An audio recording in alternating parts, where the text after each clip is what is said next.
Are you ready for the list of the best musicals from 1990 to 2010? Because I am. Hey friends, if you're new here, my name is Katharine Quinn. I am a 30-something living in New York City and working on Broadway. Last year I worked on Shucked and How to Dance in Ohio. This year I'm working on The Great Gatsby, other shows, TBD. As always, the vlog fam is going to be the first to know the tea, so make sure you hit that subscribe button so you don't miss a thing. Alright, this is a continuation of my series of ranking Broadway musicals. It used to be the case that it was like the golden age of musical theater and contemporary musical theater, but that was the 90s. Now we have an additional 30 years of musical theater on top of that. We gotta break things up. So anyway, if you missed those videos, I'm gonna link them right up here. Okay, we've gone to the 90s and the 2000s. It's a chaotic era. Let's get into it. Coming in at number 15, we're starting off strong with a tie. Two musicals that have not aged particularly well, but still have a special place in my heart: Thoroughly Modern Millie and Avenue Q. Avenue Q is everyone's favorite horny puppet musical. Thoroughly Modern Millie doesn't handle race well either. Neither of these have aged particularly well. I feel like Avenue Q, a little bit more grace is given. The whole show is irreverent and tongue-in-cheek.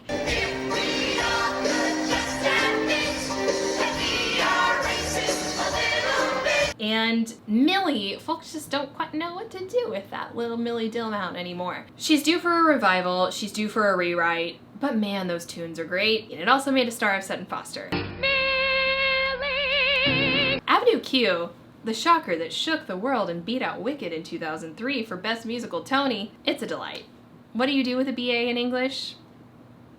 Timeless, a classic. Coming in at number 14, Dirty Rotten Scoundrels. I love this musical. I think it's my favorite David Yazbek score. I'm particularly fond of the lyric tit tit tit tit tit tit titty tit tit tit tit. With P Daddy or Puff Diddy or whatever, I'll change my name too!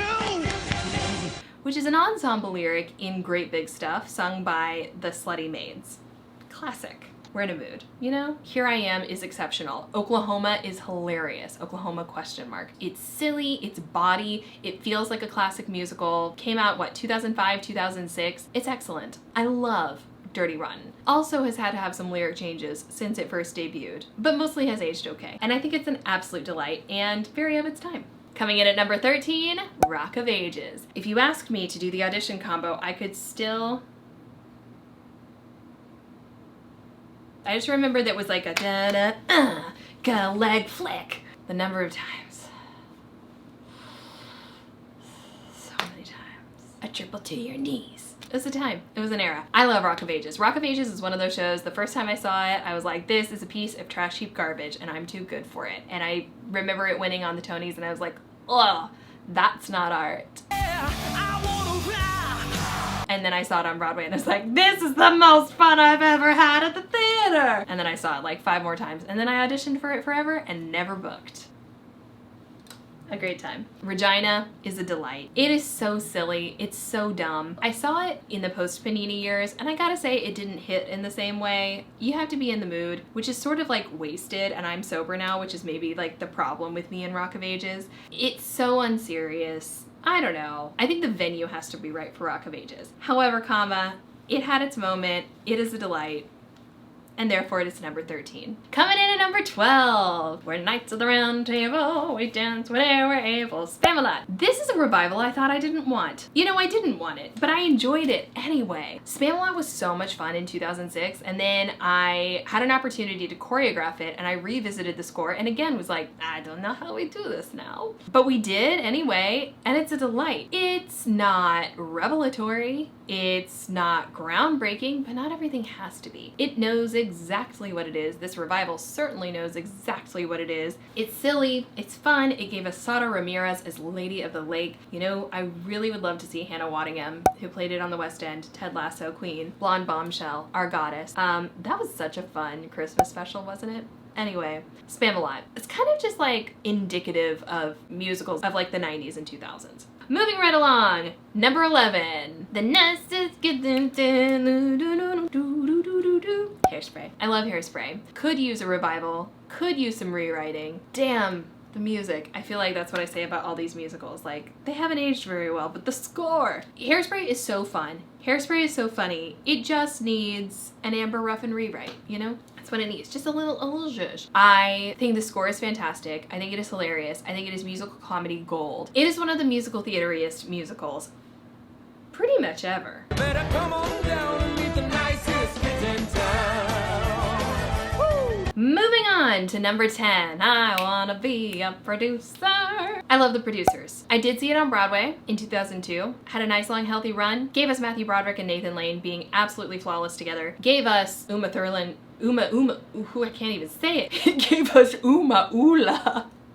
I think it's time for bed, Katharine. Night night. Anyway, I love The Producers. It gives us Susan Stroman excellence. It is silly and a delight, and gave us premium pricing on Broadway. How could you begrudge that? We will move along to number 9. As we stumble along. Did you know you were coming to see a one-woman show of Katharine's favorite musicals of the 90s and 2000s? Today's your day. I love The Drowsy Chaperone. I wonder if I can still recite the opening Man in Chair monologue. It is such a wonderful Valentine to musical theater. I wish it were done more. I would like to direct it, if anyone would like to let me. It's just an absolute fave. If you aren't familiar, it's just a sweet, earnest, silly, tongue-in-cheek show that doesn't take musical theater too seriously, which for me is like good combo. Moving on to number 8. Dun, dun, dun, dun, dun, dun. Wicked. Wicked is a mystifying show. The longer I've been in theater, the more I understand how many people were like, Wicked is gonna be a piece of garbage in 2003, and then it was just this commercial smash hit that is running to this day, 20 years later. Weird, kooky choreography, just like vibes all the way around. And what do you think the enduring power of Wicked is? I mean, certainly I was in 8th grade when it came out, and it was just like, it was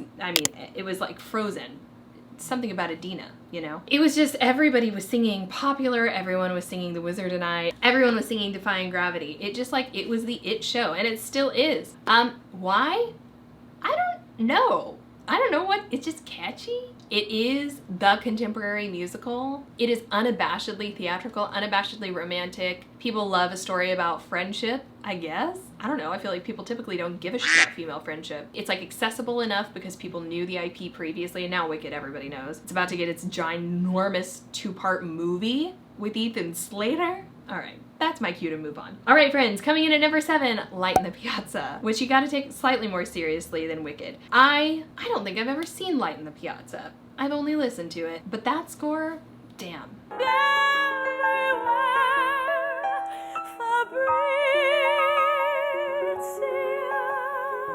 It's so good. I think it is the most gorgeous score on this entire list. And for that reason, it deserves a place on it. We're gonna move on to number 6, The Color Purple. Cynthia Erivo, The Revival. One of my favorite performances I've ever seen in my life. I will watch Cynthia Erivo do anything ever, but Cynthia Erivo singing I'm Here, Cynthia Erivo as Celie, cemented in my mind. Like, incredible. I love that score. I am a queer woman. I love a queer story. I love a strong queer woman. I mean, come on. Just like, I love The Color Purple, and I loved that revival.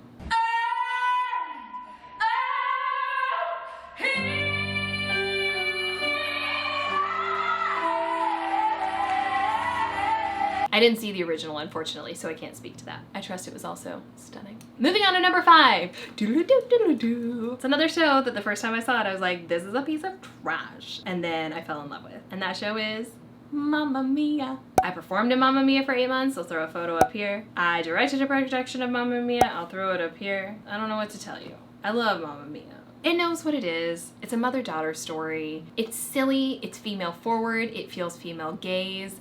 It's just a delight. I can't deny it. How can I resist ya? Moving on to number 4, In the Heights. I know, I think it deserves this spot on the list. I love In the Heights. There's a lot that I love about In the Heights more than I love Hamilton. Not that we have to compare. In the Heights was everyone's Lin-Manuel Miranda gateway drug. It was like, here is this indisputable genius now working on Broadway. Congratulations, we have a new canon composer. It makes you think that it's just this like fun, hot hip-hop show, and then just like, I don't know, 2 seconds in, you're like, oh shit, I'm gonna cry. And then by the end, I just was a blubbery mess. Mess. I love In the Heights. I love it. It is one of my favorite shows.